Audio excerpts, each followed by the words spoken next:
kisah nyata, seorang pria di Pinang Nyi Roro Kidul. Kisah ini sebenarnya terjadi beberapa bulan yang lalu di Jawa Tengah, diceritakan pada waktu Iqbal sedang berwisata dengan kekasihnya dan juga para sahabatnya ke pantai Widara Payung di Purwokerto, Jawa Tengah.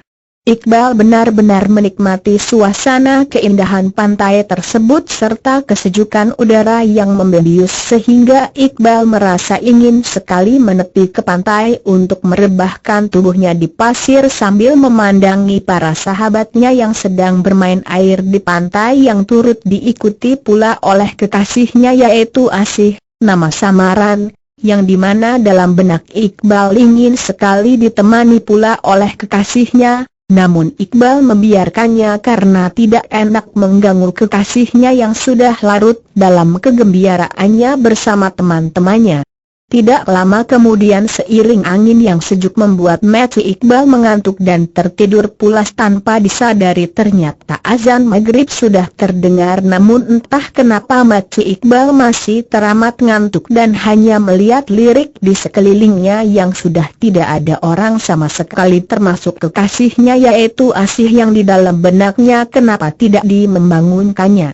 Tidak lama kemudian Iqbal pun mendengar suara dan melihat seperti pawai dan arak-arakan prajurit yang menggunakan pakaian kerjaan zaman dahulu dengan posisi rapi seperti barisan yang memanjang. Suasananya seperti merayakan sesuatu karena terdengar sangat ramai dan meriah sekali. Melihat dan mendengar kondisi tersebut Iqbal sangat ingin sekali bangun ditambah prajurit yang melakukan arak-arakan tersebut semakin mendekatinya, namun dia sangat aneh tubuhnya seperti terkunci dan lemas sehingga ia tidak bisa beranjak dari tidurnya. Sambil sekuat tenaga untuk bangun namun tidak membuahkan hasil akhirnya salah satu dari rombongan prajurit itu dekat dan menghampiri Iqbal. Anehnya prajurit itu bersimpuh seperti menghadap raja dan berkata pangeran ditunggu oleh Kanjeng Ratu dan Putri. Iqbal pun heran dalam benaknya kenapa prajurit ini mengatakan saya adalah pangeran lalu siapa Kanjeng Ratu dan Putri tersebut. Sambil tercengangnya Iqbal ditambah hati yang bertanya, kelompok prajurit pun berkata pada Iqbal kenapa pangeran masih bermalas-malasan saja tidur di situ kami kesini mau menjemput pangeran untuk ke istana menemui Kanjeng Ratu dan Putri. Iqbal pun semakin berdetak kencang jantungnya dan ingin sekali bertanya namun benar-benar tidak bisa sama sekali, tubuhnya serasa terkunci dan lemas. Iqbal benar-benar kebingungan dan ingin sekali melarikan diri namun yaitu sepertinya usahanya sia-sia ditambah para prajurit itu memberikan sebuah pakaian seperti raja berikut juga pernak-pernik seperti dandanan pengantin laki-laki yang ingin meminang seorang mempelai wanita. Tubuh Iqbal bergemetar karena belum saja rasa ketakutan itu terobati sudah ditambah dengan kehadiran kuda kencana yang muncul dari dalam laut yang ditarik oleh 4 ekor kuda putih dengan seorang wanita yang sangat cantik dan berkata oleh salah satu pemimpin prajurit tadi silahkan naik pangeran kereta penjemput sudah tiba. Tidak lama selang kedatangan kereta kencana tersebut, kedua tangan Iqbal dipegang erat oleh pemimpin prajurit yang ingin membimbing perjalanan kereta tersebut dan berkata silahkan pangeran pejamkan mata agar perjalanan lebih cepat dan aman sampai tujuan. Dalam pejaman mata Iqbal, ia merasakan seperti tenggelam dalam laut namun tetap bisa bernafas. Setiba di istana mata Iqbal pun diizinkan dibuka oleh prajurit. Sekali lagi Iqbal benar-benar heran dan terkejut suasana istana tersebut benar-benar mewah dan ternyata calon pendampingnya yang disebut-sebut sebagai putri adalah kekasihnya yaitu Asih. Namun Iqbal tidak percaya begitu saja dia mengucak-ngucak matanya untuk memastikan apakah benar yang dilihatnya itu Asih yaitu kekasihnya.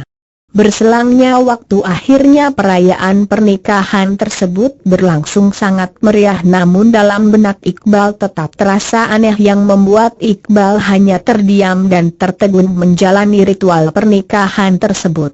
Dalam proses pernikahan tersebut menghabiskan waktu 2 hari 2 malam, Iqbal pun tidak merasa lapar, haus bahkan mengantuk serta tidak ingin bicara sama sekali. Yang dia ingat dan ketahui hanya perintah dari Ibunda Ratu bahwa pada hari ketiga ia harus melakukan kewajiban sebagai layaknya suami kepada istri untuk menggauli di malam pertamanya di hadapan seluruh prajurit dan Ibunda Ratu. Hal inilah yang membuat Iqbal semakin merasa aneh dan tidak bisa melakukannya karena akan malu jika ditonton oleh orang banyak. Di samping itu Iqbal tidak bisa menerima perlakuan yang tidak bermoral itu dan tidak memenuhi etika. Dalam keresahan hati yang bergejolak, Iqbal pun menghela nafas lalu memejamkan mata sambil menyebut nama Asma Allah SWT disertai permohonan doa yaitu meminta ampunannya.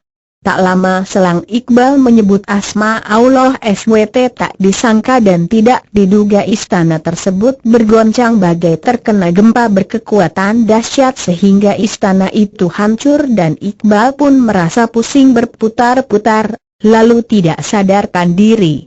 Setelah Iqbal bangun dari pingsannya, ia pun merasa kaget karena dirinya sudah didapati di sebuah rumah sakit Margono Sukoharjo di Purwokerto, yang didampingi oleh kekasihnya yaitu Asih yang cantik itu. Asih tidak kuat meneteskan air matanya menahan kesedihan dalam kegembiraannya karena kekasihnya Iqbal kembali lagi yang telah lama menghilang selama 21 hari sejak berwisata ke pantai Widara Payung di Purwokerto, Jawa Tengah.